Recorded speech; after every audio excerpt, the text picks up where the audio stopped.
These are just your two rambunctious. Okay. Wow, I had a thought. Be kind to it. It's in a strange place.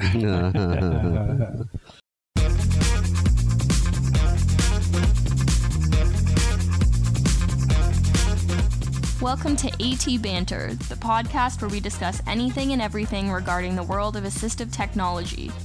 With our hosts, Steve Barkley, Rob Minot, and Ryan Fleury. Now, let's banter.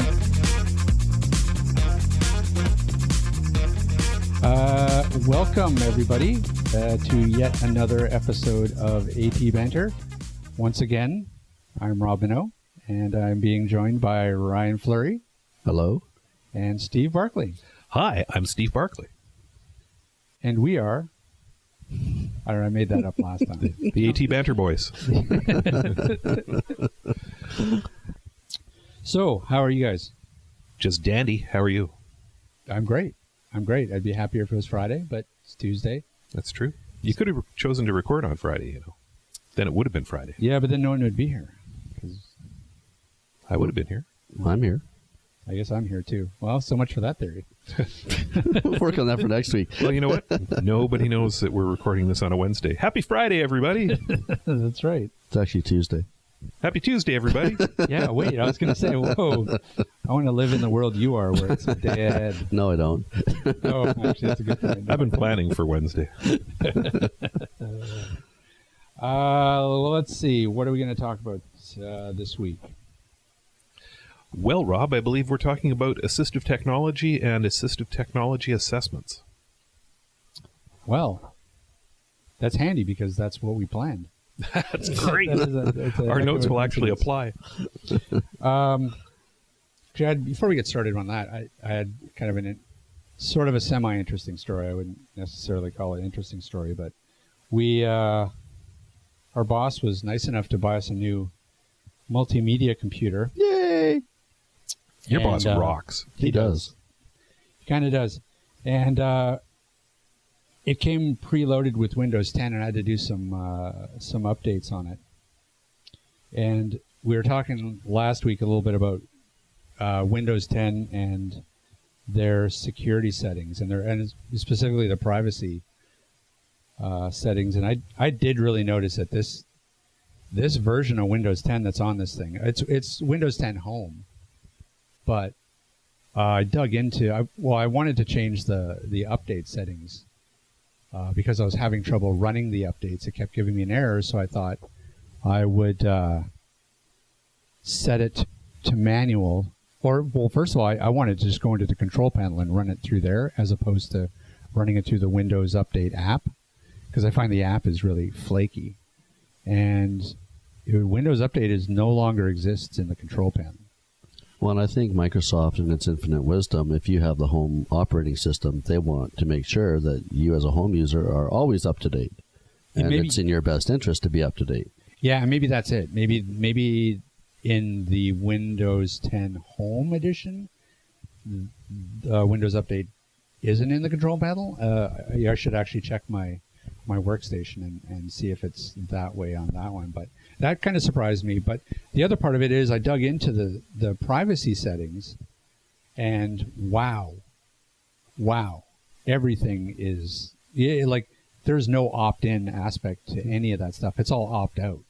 Like it's all turned on. So what kind of things are there that you are opted into by default? Well, everything from they want to. I mean, they call it really weird things. Like they have a section that's called just getting to know you, where it's essentially Windows is. Well, here let me pull up just what it actually says. It says Windows and Cortana can get to know your voice and writing to make better suggestions for you. We'll collect info like contacts, recent calendar events, speech and handwriting patterns, and typing history. Now, it doesn't say anything about how often it does any of that, that is so vague that it could essentially be key logging every keystroke you type. Absolutely. Absolutely. All under the pretense of, getting to know me better and to be able to feed me better ads, I guess. And just, I don't know. That struck me as crazy. I mean, I'm really anxious to actually get home and turn all of this stuff off at home because I didn't even think about it. I'm one of those Windows 10 users that didn't even think about that or didn't make a big deal out of it. But after doing a little bit of digging, I'm alarmed. I've turned my ads off on my Windows 10. I have everything turned on. I am an open book. Are you? Yeah. Yeah. See, power to you then. Well, it's kind of like Google, though, right? We give Google all our information in order to serve us better. Yeah, and Facebook. Mm-hmm. I mean, Facebook basically owns everything you post. Yep. Yeah, but I don't know. I'm uncomfortable. I don't need Microsoft doing the thinking for me. It's okay. I can suggest stuff on my own. I don't need them to keylog everything I'm doing. Who knows where that's going? Or who it's going to get ultimately shared with. Yeah, absolutely. I don't even know anything about their privacy policies and what they're going to do with that information. They tell me that they're going to. See, now I'm sounding like a conspiracy nut, but honestly, that's so vague that it's alarming to me, and I can see how people would be a little bit upset about the privacy issues and why it's sort of being made a big deal of right now. Well, if you figure if they can get your name, location, everybody that you know through your contacts, everything that you're doing on your calendar, what else is there? Yeah, well, absolutely. They probably already know your porn habits. Oh, yeah, they've known those for years, for sure. But I mean, and I've had weird things happen to me, that doesn't make, I took a little side freelance project on at Christmas. Got a friend of a friend that referred me. This girl wanted a portfolio site. So, I contacted her through Gmail and, started building a site for her. Well, not 2 weeks after the first time I had emailed her, all of a sudden I opened Facebook and she's right there in the Facebook feed, people that you might know. So, I mean, obviously Gmail, the only place that I had her anywhere on my computer was my Gmail account. But we're being tracked all the time. I recall a few months back when you were looking at the Harry's website for shaving materials, shaving equipment. Next thing you know, on Facebook there was an ad for Harry's. Oh, it was more than just Facebook. It was Facebook. It was just in my. As soon as you search for something in Google, it caches that. Yeah, I mean, you get it fed. I got it fed in my Gmail. I got it fed in my Facebook. I couldn't go anywhere without seeing Harry's razors. Mm-hmm. Yeah, and within our own industry, Humanware is really good for that too. Yeah. You go onto the Humanware website, you look up a product, you're going to be followed around web page to web page by that product. It's going to be, hey, I'm over here. Hey, you sure you don't want a Prodigy Connect? Yeah. So it's I don't know. It's a little alarming. I don't like where this is going. There's so many different ways that we are being tracked now, and a lot of people don't even realize that they're being tracked. For example, air miles. Every time you pull out your air miles card and get those extra air miles when you're out grocery shopping or something, those guys get to know exactly what you purchased. Everything. So that they can target better advertising towards you. It's the same thing online. It's just a little more streamlined online because it's darn near immediate for the most part. But we're being tracked in pretty much everything we do these days. Privacy is an illusion and has been for quite some time. Yeah, absolutely. And even the the Safeway cards, the Save On cards, all that data, that's all being collected. So they know what districts, what their shopping habits are. They can track demographics that way and figure out what zones are low income, what's high income, who's buying Lucky Charms and who's buying Golden Grams. It's Wow, we're way off. We're way off in the bushes here at this point. We are. Strangely, the only people who don't seem to be making good use of that data is government. Right.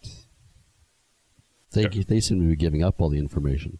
Yeah, well, or losing it. Or losing it. Losing it. That's right. You know, I really didn't need to fill in the census form this year. They could have just gone on my Facebook feed and pulled everything they needed. That's right.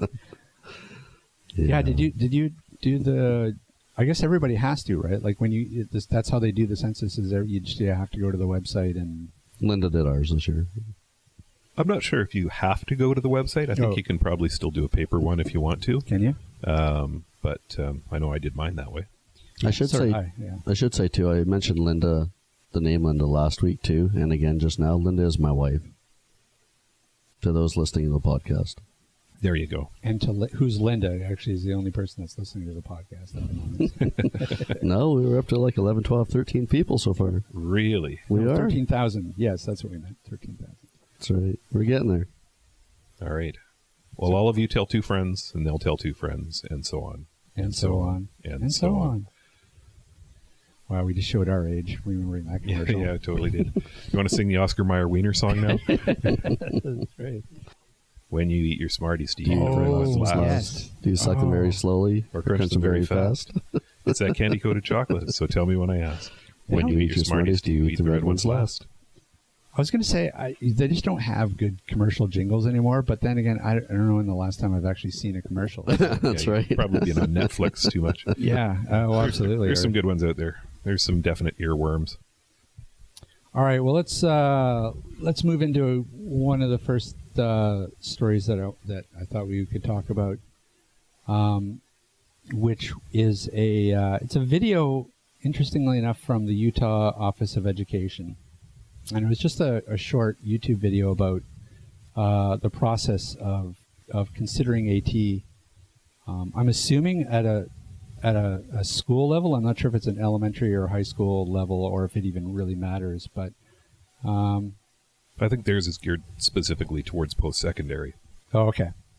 But the process is going to be the same pretty much for any age, just with different considerations, I would think. Right. Well, I thought it was interesting. I mean, from somebody who doesn't have anything to do with, or never has had anything to do with the assessment process and just how students get assistive technology. I thought it was pretty interesting because it's a pretty, from the sounds of it, it's a pretty lengthy and intense process, which I guess, thinking about it, sort of it needs to be that way so that you're ensured that you're getting the right piece of equipment in front of the right student. But I know, Steve, that you do you've had a lot of experience with things like assessments in the schools. So why don't you tell us about that? Kind of what some of the processes are. And tell us in rhyme, if you could. If you could make a stanza of how to put Steve on the spot. I would like to wrap this bit about assessments. Let me see here. What rhymes with assessment? Damn, we're stumped already. I was in my basement doing an assessment.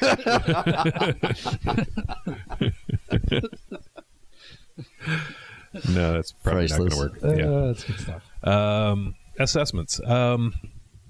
Well, there's a lot of different ways that you can lead into an assessment, and there's different situations that I've been put in for doing assessments. Sometimes you're going in with very, very little information about the client that you're going in to do an assessment for. I've been into assessments where basically I've just been told, oh, this person is losing their vision. Can you go to their office and determine what they need to carry on with their job?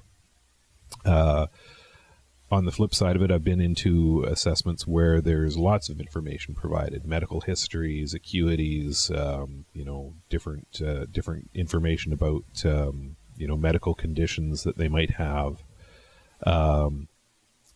What I've learned through doing a lot of assessments is you can never rely on the paperwork you're provided anyways. The paperwork will give you a story, but it won't tell you the full story. So the most important thing when doing an assessment is to ask lots and lots of questions, because it's one thing to know what somebody's medical condition is, but it's a whole different thing to know how it affects them and what other factors might weigh into how it affects them over the course of a day. A good example, I guess, would be I went in to do an assessment at a university in Alberta for an employee who had lost some vision. And the university had done a lot of the right things. They had given them large print software for the computer. They had brought in an occupational therapist to assess their seating needs and so forth. But the client reported that they were having a lot of trouble towards the end of the day, reading, that they were suffering significant eye strain, and they weren't able to do a lot of the work that they needed to do later on in the day. Well, it wasn't until I actually got to the office and realized that they had the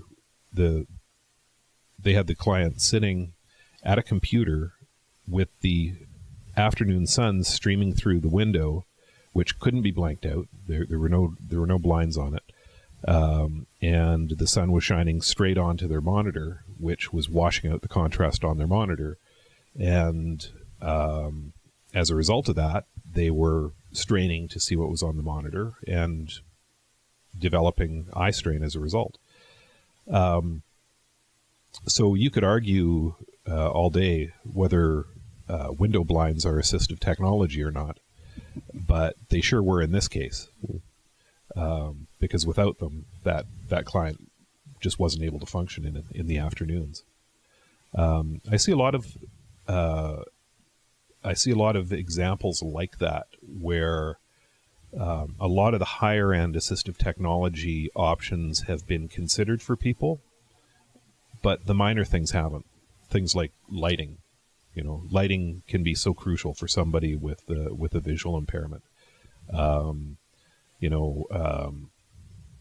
For people with things like repetitive strain injuries, oftentimes they'll look at and say, oh, well, this person could use voice recognition software, but they won't consider whether the person could use an alternative to the mouse that they're grabbing onto all day. Yeah, I think a lot of times, it's more the low tech that people really need to have access to than the high tech. It's easy to say somebody needs a note taker, somebody needs, large print magnification software. But, what about Braille playing cards? What about their recreation? What about just their daily life outside of work or outside of school? They need a way of being able to do things independently for themselves.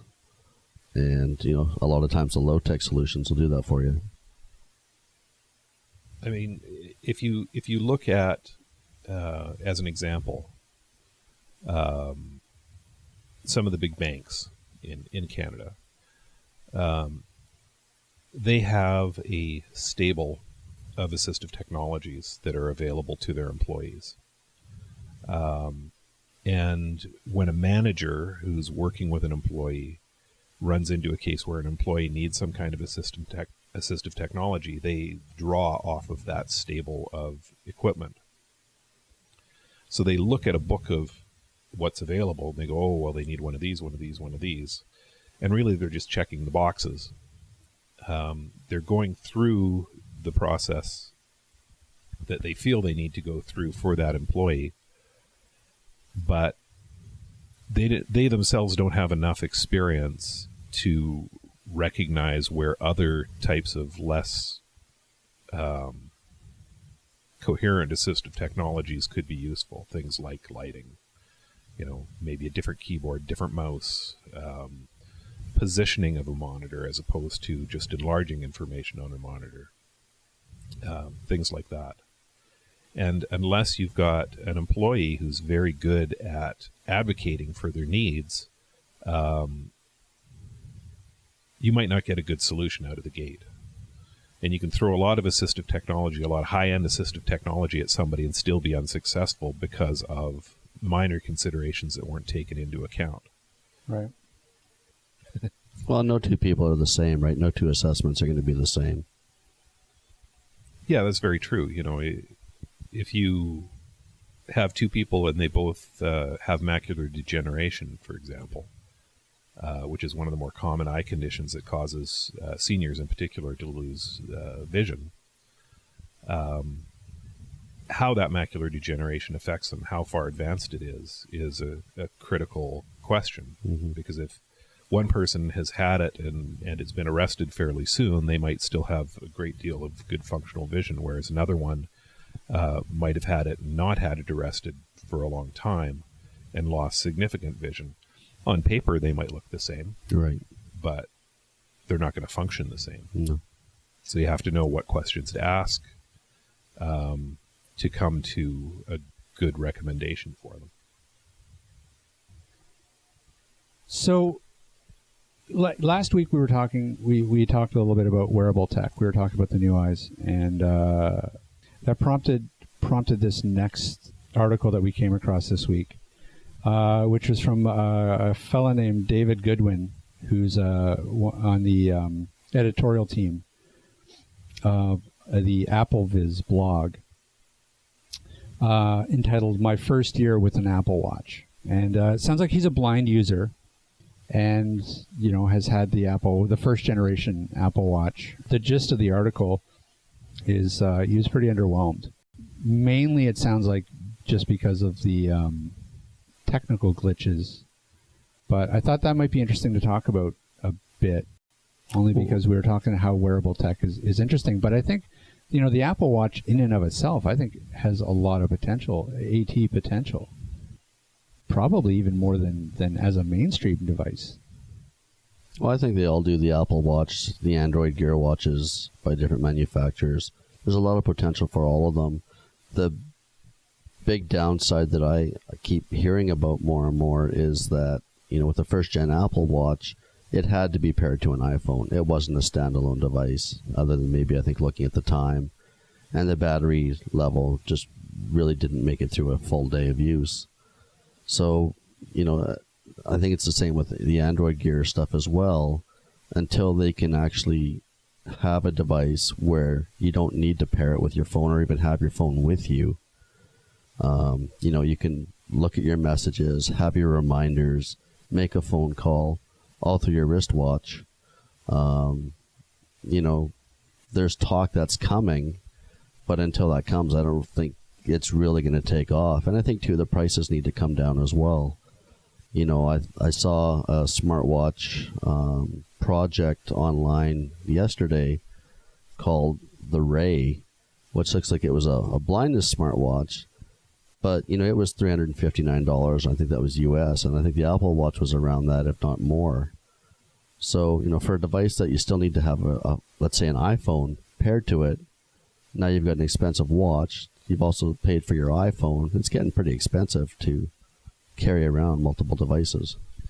I don't really see the appeal of having a watch device when all it is an interface to the phone that's in your pocket.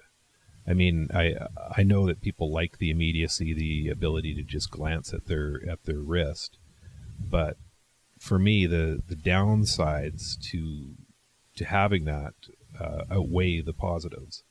My phone already has a tough enough time getting through the day on a full charge. If I'm using it heavily, like if I'm traveling, if I'm doing my email on it and those kinds of things, I have to stop and recharge time to time. Otherwise, it's not going to make it. If I'm using it for my GPS in a car when I'm traveling in another city, that's going to suck down the battery life. So the idea of having a watch that's tethered to it by Bluetooth all the time, pulling the battery down, it doesn't appeal to me at all. Now, if that watch was a standalone device that had all the brains in it, and could do everything that my phone does, I might be more inclined to do it. But for me, the downside then would be the screen would be too small. Well, and I think, too, you'd still have that same problem. Your Wi-Fi on your watch would be on all the time, trying to acquire a signal so that you could get your notifications, so that you could get your email reminders. It would still be trying to connect to some external center or external device, whether it's Wi-Fi or Bluetooth or maps for GPS. So again, it's still going to be pulling battery down unless you turn all that stuff off. And then what's the point of having a watch? Yeah, I guess another point for me too is, I'm an old fart, and my idea of a watch is something that you put on your wrist, and it operates for at least a year off a battery. Mm-hmm. And you glance at it every now and then when you want to know what time it is. Right. I am probably not the primary demographic for a smartwatch because I don't really want one. See, and that's why I almost think that it's almost a better AT device potentially than a mainstream device, because if you think about like what I sort of went to straight in my mind first was somebody, say, with limited mobility. It's going to be a lot easier for them to, say, use the Apple Pay feature on something like a watch when all they have to do is maybe flick the wrist, or I'm not exactly sure how it all works, then have to, say, reach into a fanny pack or reach somewhere on their wheelchair to get out their smartphone, their wallet, whatever. It might be easier for them to, say, message when they can use the feature where, it lets you sort of build your own custom text responses with just a gesture or hitting one button. Well, the technology can only get better too. Like in David's blog post, he was saying his Apple Pay never worked. He was in line trying to use it, and people in line behind him were getting frustrated because there he is waving his arm in the air, and right. The payment system wouldn't go through. So that could be just a first-gen problem, but that's something that needs to be worked out. Right, absolutely. And I guess my point is that, if they do manage to, if the second generation of this thing does actually manage to iron some of these kinks out, I see it. It could have some real potential, in the AT field anyways. I mean, I don't know. I personally, I'm kind of with you guys in terms of a mainstream product. I would have no use for an Apple Watch, even if they did iron out all the kinks, and even if it was a standalone device that didn't pair to a smartphone. I have a smartphone. I don't, and that's, I went out and bought a smartphone that had a large screen because I wanted a large screen, because I don't want to go smaller at all. So, and again, maybe we're just the wrong demographic for the device. Well, I think even as an AT device, if you think about how small that clock face is going to be, somebody with low vision probably is going to have a really hard time seeing it if they magnify it. And if they magnify it, how much are they actually going to get on that clock face? If the sun's shining really brightly and washes out the clock face, are they going to be able to see anything at all? Using voice dictation isn't going to work if you're in a noisy environment, as it is now. So even as an AT device, I still see a lot of different issues. Potentially. Look, I'm just trying to repair the bridges that we burned last week from Apple.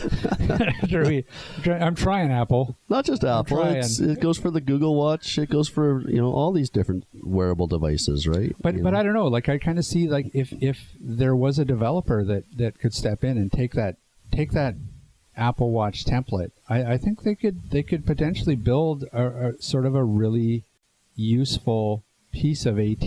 Like maybe Apple or Google or whoever won't necessarily ever make a device like that themselves, but certainly maybe there are some manufacturers out there that could take that idea and run with it and produce something. There could be a GPS component to it where it could help guide blind users, or there could be that exists already in phone technology, though. You can go out and you can download the there's a lot of different GPS solutions. There's the Sendero GPS app, I think, which is one of the better ones. There's Sendero. There's Nearby Explorer. Yeah. What's Sendero worth these days? Do you know roughly? I don't off the top of my head. I don't know off the top of my head either, but it's a lot more expensive than going out and buying a dedicated GPS, that's for sure. And people can get all of that information and feedback from their phone now.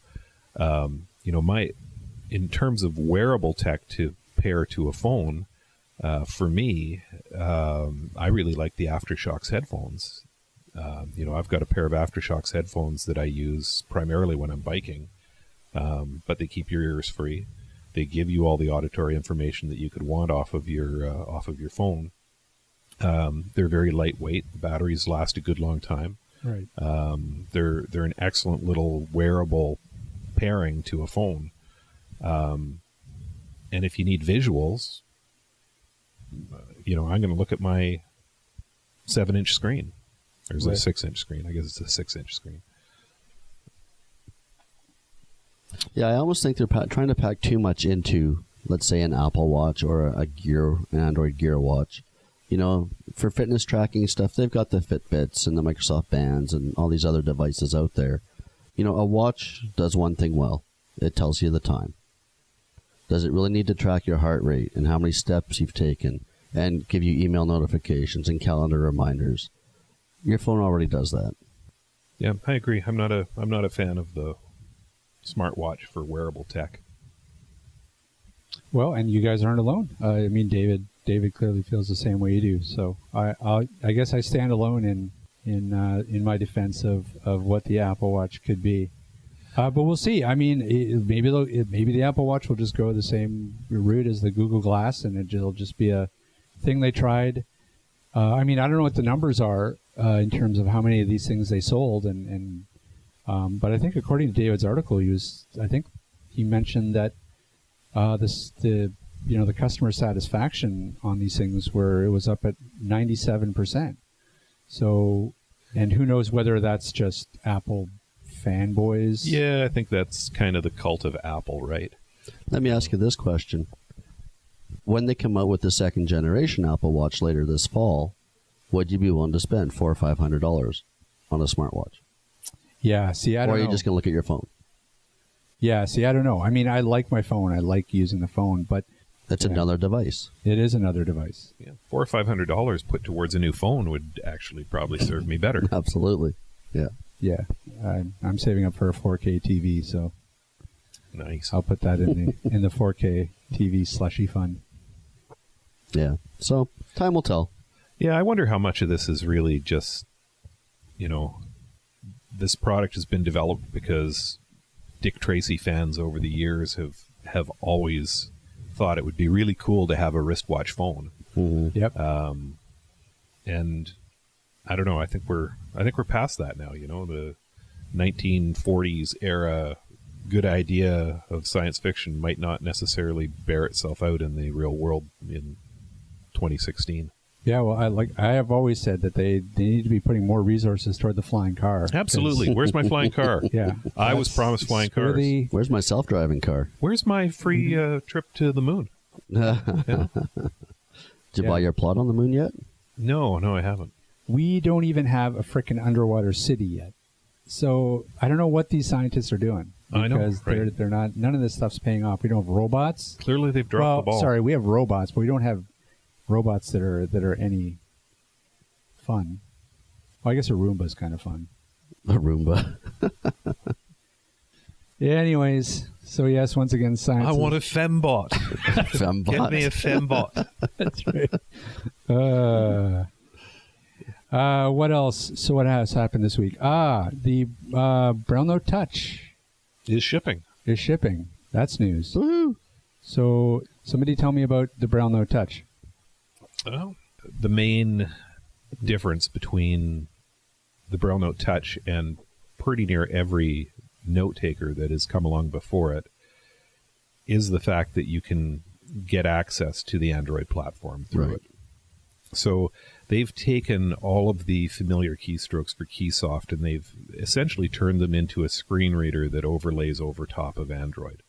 So Android does have its own screen reader built into it, You're so eloquent. which you can access through swipes and gestures as you could with an iDevice. But using Keysoft, it gives you some consistency across the whole platform. So the same keystrokes that are going to work for you to navigate around inside a document in Keyword is going to also work within Google Docs. or another writing application. All your first letter navigation is still there that you're used to from Keysoft. So if you're in the settings menu on the Android device or on the Braille Note Touch, you could type the letter B, and it would take you to the first item that starts with B instead of having to scroll through each item, which makes navigating quite quickly as well. Yes, and you also have a very robust help system that's built into it, like you had with the Apex before. Mm-hmm. So you can always go in and get help when you're within any of the native applications for it. What's really cool about it, though, is because you're using Android, you're no longer limited by the operating system that's on the device. Every other note taker or every other major note taker that's been on the market, and I'm thinking specifically the Braille Note Apex, the Braille Sense, they were all running versions of Windows CE in the background, and they were running a set of applications over top of that. So if you wanted to go web browsing with it, you were using a browser that hadn't been supported by Microsoft in years. I believe it was Internet Explorer 6, if I recall correctly. Probably earlier than that. And there are a lot of modern web elements that you simply can't interact with through that old of a browser. So with this now being a native Android device, when you go out and browse with it, I believe by default you're using Firefox, mm-hmm. but you could also use Google Chrome. And if that version of the browser becomes out of date, you just update it as you would any other app on the Android platform, and you're good to go. You're back up and running with the most recent version. You can get access to the Play Store through the Braille Note Touch, and the Play Store has somewhere on the order of 2 million plus apps that are now out on the market. And granted, you're probably not going to be successfully playing Angry Birds on here. It's not going to give you any kind of meaningful feedback from video game type apps, but there are literally hundreds of thousands of usable applications that you could download and use on the Braille Note Touch. The thing I really like about the Braille Note Touch is, even though it is a note taker, you can take the tablet out of the case and still use the touch screen, either with your fingers, your swipes and your taps and double taps, or you can place all 10 fingers on the screen and it instantly calibrates where your fingers are, and you can start brailing virtually on the touch screen. That's pretty cool. Yeah, I don't know that it's really fair anymore to call it a note taker, because it's really moved beyond that now. We tend to lump it into the category of note takers because that's what we're used to calling devices that look like it. Mm-hmm. But really, it's a full-fledged personal computer. There's very little that you can't do on an Android device that you would want to do as a personal computer user. That's true. All the Microsoft apps, Outlook, they can run Office 365 through a browser. Gmail, Google Docs, Google Hangouts. Yeah. You can link to another computer through TeamViewer if you want to. You could do a presentation off of it. There's an HDMI connector for it that you could put it up on a big screen if you wanted to. It's a very liberating platform, and the first of its kind to really open up as an all-in-one device, having full access to the operating system. Yeah, it's excited to see where it's going to go now that it's released. I know the phone calls have been coming in and emails have been coming saying, when is it coming, when is it coming? So, I think once it gets out there and we start getting feedback from users, it's going to be interesting to see where the device goes from here. So does this thing replace the older? Because the older model was the Apex, right? The older model is the Apex, but they are going to continue to produce the Apex alongside the Braille Note Touch. There's still places, I think, where HumanWare has contracts to provide the Braille Note Apex, so they're pretty much beholden, I think, to continue with that platform. But the actual price delta from one to the other is pretty minimal. I think it's in Canadian dollars. I think it's $365 more to get the Touch than it is to get the Apex. So I don't really see anybody looking at that price difference and saying, "Oh, gee, I'm gonna stick with the older limiting technology." I think people are going to spend that difference and move up to a more open platform. Well, absolutely. I mean, that sounds like that's pretty much that's the price of a tablet, right? That's that price difference. Yeah. So good stuff. The other thing that's kind of cool about it is, right now it is doing a lot of the very note-takery type stuff, as well as, of course, having access to the Android stuff. But there's some pretty skookum hardware that's built into that device as well. It's got built-in GPS, it's got a built-in camera, and there's more functionality that is going to be added to it through software updates as the product matures. Right. And people will be able to download those software updates for free and add them on. Some of them might be charged updates. I don't know what their plans are, for example, for the rear-facing camera that they have on the device. Right now, that rear-facing camera under the current operating system is not working. But it is capable. It's got high enough resolution that you could use it for OCR. So you'd be able to take your portable device, hold it up over something, snap a picture, and have it read something to you. Immediate access to documents on top of everything else that it does. Right. There's also, things like Google Glasses that you could download. So if you're, got a can of soup in front of you and you want to know what it is, you put it behind the thing, launch your Google Glasses app, snap a picture, and it tells you it's Campbell's cream of tomato soup. Oh, no way. Google's goggles. Google Goggles, sorry. Yeah. I said Google Glasses, didn't I? Yeah. Google Goggles. Different product. Yeah. Yeah, and there's things like the KNFB Reader app. At some point, you'll be able to download and install into your OCR, like you were saying. That there's a Daisy player built into it, so you can read your Daisy books. CNB direct-to-player service works. There's a lot of functionality built into this device, being that it's open platform. Excellent, and it's available now from the sounds of it. Yes, indeedy. All right. Well, let's move on then to our meat and potatoes of our discussion today, which was a little piece that CBC did. It's a little audio piece. I guess it was on CBC Radio. I thought it was pretty interesting and could warrant a good discussion. But it was called "The Line Between Accessory and Assistive Technology," and the crux of the piece is basically how do we define assistive technology, and how in turn does that define the people who use assistive technology. And I thought it raised some interesting questions that you guys might have some insight into. The big one that struck me was the fact that technically glasses are considered assistive technology. They're a prosthetic, yet in mainstream it's considered a fashion accessory.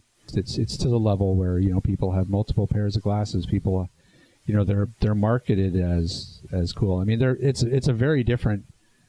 Like I remember when I first got glasses, and people still called you Four Eyes, but nobody ever said you were wearing assistive technology. No.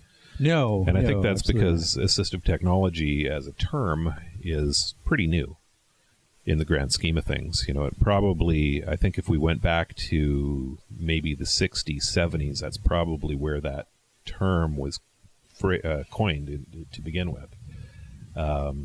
Whereas glasses have been around for a long, long time. I'm not even going to speculate as to how long they've been around. Speculate. Oh, I saw what you did well there. done. Nice.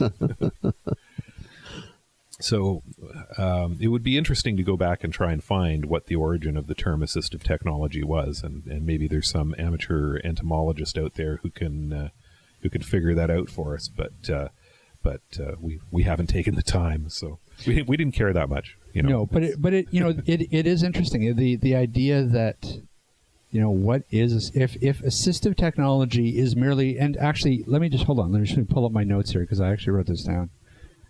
I was almost actually kind of prepared for today. Yeah, you have the definition on like what it is. According to that, the video that we were talking earlier from the Utah Office of Education, for example, they define an AT device as, and I'll quote, an AT device is any item, piece of equipment, or product system, whether acquired commercially off the shelf, modified, or custom-made, that is used to increase, maintain, or improve functional capabilities of individuals with disabilities. That's how they define, assistive technology. And I would say that's probably pretty close to where that would fall in most cases.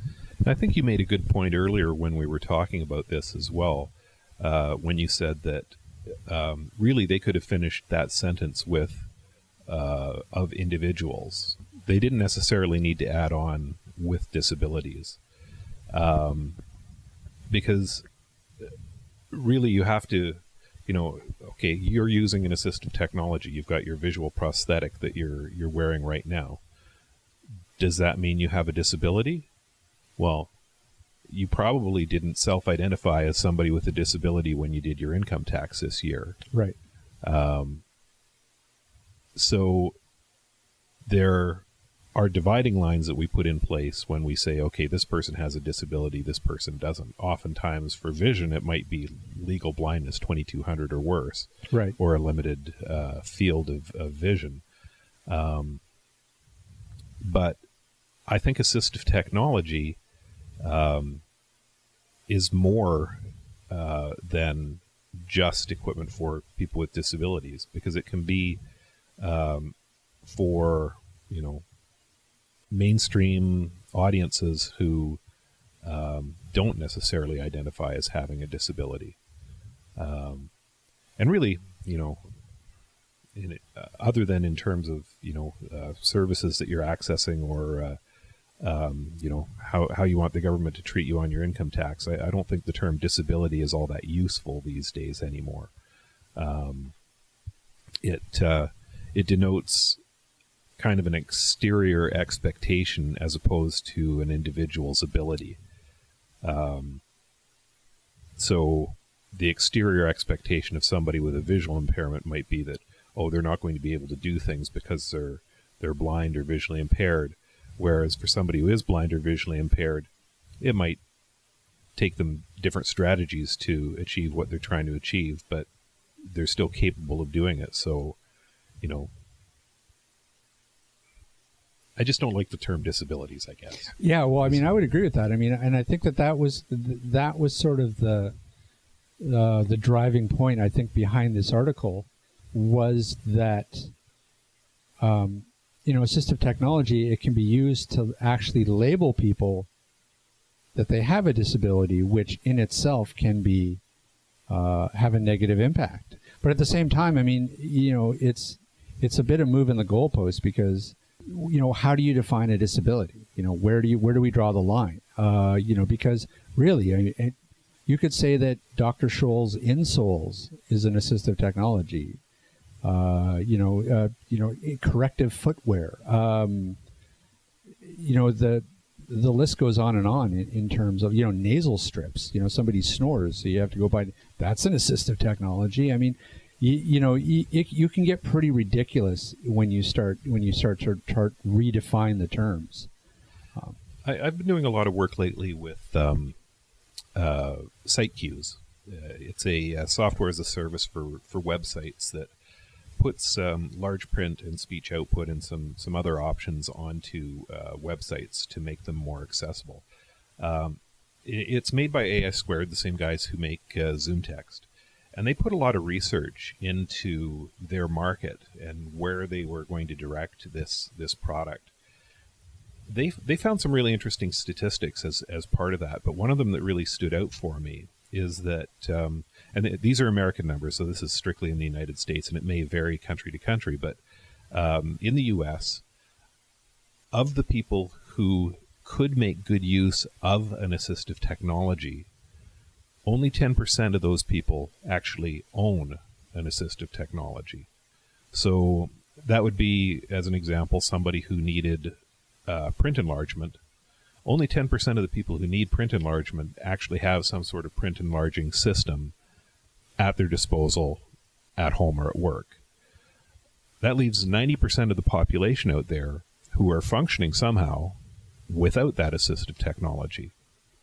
And this leads towards their market for site cues, because if you put that assistive technology and you embed it on a website, you're removing the requirement for that individual to have their own assistive technology. They can just go onto the website and leverage what's already there at their disposal. But I'm willing to bet that of those 90% of people who are out there, most of them are probably not going to identify as having a disability. They might say, well, I've got kind of crappy vision, or something along those lines, but they are not going to say, I'm visually impaired, I'm legally blind, I'm X or Y. They're probably not going to say I have a disability. They're going to say, I can't see real good. Yeah, well, I think you're absolutely right, and I think that could very well play into the point that this article is talking about, which is, is that because there is a stigma associated with identifying that you have a disability, or I can tell you, I'm somewhat guilty of that very same thing. The last few years, and this is it's time for Rob confessions, I guess. Now I'm broadcasting this to the internet, so I guess it's no longer my little secret. But lately, you happen to be the editor. You can get rid of it later. That's true. That's true. So we'll see how this goes. No, lately I've been noticing when I try to read, I have to do this thing where the closer my book gets to my face, the more blurry it gets, as opposed to the less. So I've had to I have to do this thing where I'm outstretching my arm to read fine print. And as it turns out, it's probably it means that I need progressives. I need, I guess, bifocals, and I'm real hesitant to go to my eye doctor and get bifocals, because I don't know. I just associate that with, like. Are you saying you don't self-identify as a bifocal user? I don't want to identify. I don't, because I see that as just. What's wrong with bifocal users? Because just in my experience, clearly has some preconceptions about bifocal users. Yeah. It's like Need some sensitivity training. Yeah, indeed. Yeah, man. If I was part of the bifocal community right now, I would be offended. I'm just saying, like I think. Wait, I am part of the bifocal community. I am offended. If I get bifocals, I just feel like my days at the bingo hall will be right ahead of me. Wow, bifocal users and bingo players now too. That's right. He's putting them all in a box. I'm burning all our bridges today. Well, listen, we'll be much better off if we get boycotted by bingo users than Apple. That's all I'm saying. It's tough though, because it's so easy to put people into categories or into different classifications. Like we talked about last week. We have friends who are visually impaired or blind who use dogs or canes to cross the street. And how many times have they had somebody run up to them and drag them across the street, even though they're quite able to cross the street on their own? They've been doing it for years. We automatically assume that the person that has a disability is incapable of doing things by themselves. Yeah, we see people from a pretty broad spectrum of abilities and a pretty broad spectrum of attitudes as well. Mm-hmm. As we've seen over the years, attitude is everything. And, somebody with a bad attitude, I think, is more disabled regardless of their abilities than somebody with much more severe disabilities but a good attitude. It is all about attitude and how you perceive yourself in the grand scheme of things. Yeah, but I mean, I think that these terms, like, even assistive technology, I mean, I feel like it's gaining some momentum these days. I mean, I remember when I first started with Aroga, the word assistive technology was just, nobody knew what the hell you were talking about when you said the words assistive technology. And I feel like these days, that's really changing. It's not such an enigmatic term these days, and it's it's gaining some steam. I mean, adaptive technologies are a thing. They're showing up on the Apple Store. They are, becoming more mainstream. I mean, look at Ambutech canes. Talking about turning a tool into an accessory. There's blind cane users can get neon pink and green canes if they want them. And there's some debate over that too. Sure, there's just a pushback over that. Orientation and mobility instructors, a lot of them say that the only real identifier for somebody who's blind or visually impaired is a white cane with a red tip. Right. And I don't know that there's actually any legal definition of what a cane for the blind is supposed to look like. I tend to have the attitude that if you're walking down the street and you're tapping a cane in front of you, people should be able to figure it out. I would think so. Regardless of what color that cane is. However, one of our customers, he was standing at the Greyhound station with his brand new shiny blue cane, and the bus driver didn't recognize that he was blind, and all the passengers got on board, and it wasn't until one of the passengers said to the bus driver, "Hey, I think there's a guy out there who might need some help boarding," that the bus driver went and looked, and the reason he didn't identify him as being blind was because his cane was blue and not white with a red tip. Right, and I think that comes down to education. If you look up White Cane Week on Wikipedia, it kind of gives you some foundation as to where the white cane came from, but nowhere does it say the cane has to be white. Well, and again, it has to be education is going to be the key. I mean, I'll just be outraged on behalf of all blind people and say, why the heck should it? Why can't they pick whatever color they want? Why does it have to be, a white cane? You might as well just, mandate that they have to wear a T-shirt that says, "Hi, I'm blind." There are probably people out there who would choose a different colored cane to get away from having the white cane on purpose. Sure. Because they're sick and tired of people helping them. Mm-hmm. Right. There's a lot of people who are blind, who are walking around, as Ryan said, with canes and with guide dogs, who really would prefer that people stop helping them. Yeah. They know where they're going. They know what they're doing. They're perfectly capable of getting through their day-to-day chores. They do not need somebody running up to them, grabbing them, and helping them across the street that maybe they didn't actually want to cross in the first place. Right. There's... I guess there's two schools of thought on it. On one side, those people really meant well. Yes. However, they're no less annoying. Nope. And I know plenty of blind people who, although they recognize that people are trying to be helpful, they really want to punch them in the head. Yeah, I can imagine. Well, and when I used to travel independently, you're really focused, or I was anyway, on getting from point A to point B. And okay, I've turned here, now I need to turn right, in such and such a distance. You were focused on your task at hand. And when somebody came up to you and just, maybe didn't even offer to help, just took your arm and took you across, it kind of threw you off, and it threw me off anyway, and really kind of got me disoriented. So, it can be a problem. Right. And I mean, I guess the way that we would tie that back into this article is, again, it's the labeling process. It's, if an assistive technology is causing you to be labeled with a disability, that is going to affect the people around you.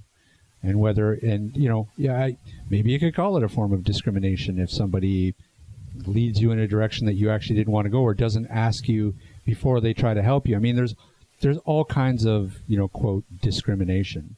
It just means you're being treated differently than somebody in a similar situation that doesn't. So, I mean, it's an interesting question. And I think we have a long way to go. I think there still certainly is a stigma against the label of disability. I don't think that that's necessarily changing. I think that maybe it's getting better, but... Well, and I think part of it is that there's too much focus on the dis and not enough on the ability. There's lots of people out there who have disabilities who are very, very capable people, and they don't want to be viewed as less capable by people around them. They want to be recognized for their abilities, as they should be. But unfortunately, there's still a lot of people out there who just see the dis. Right. So we still got a ways to go in this, but yeah, there's lots to be done in education for sure. Yep.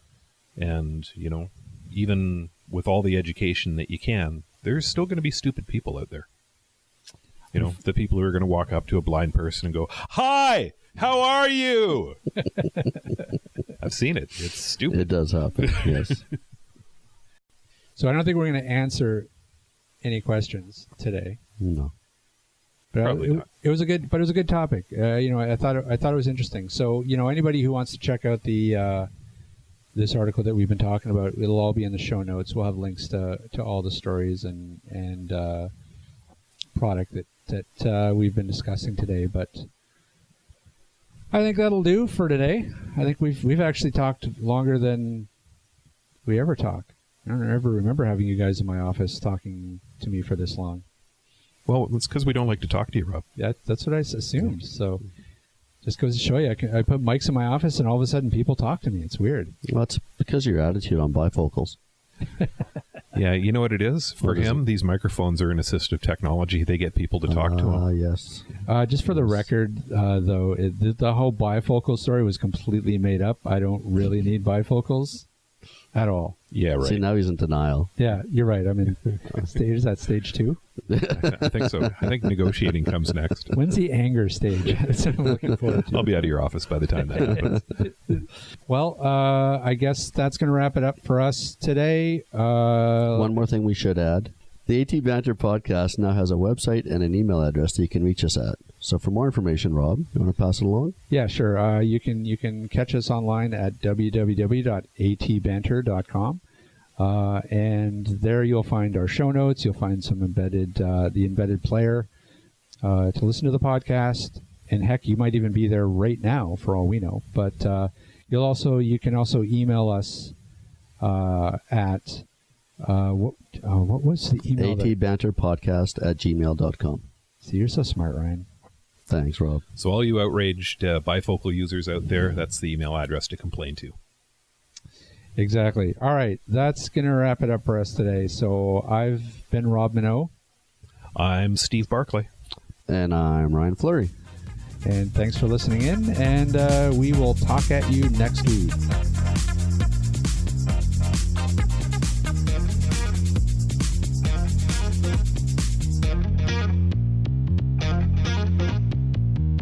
This podcast has been brought to you by Aroga Technologies. Visit Aroga Technologies online at www.aroga.com. That's AROGA.com.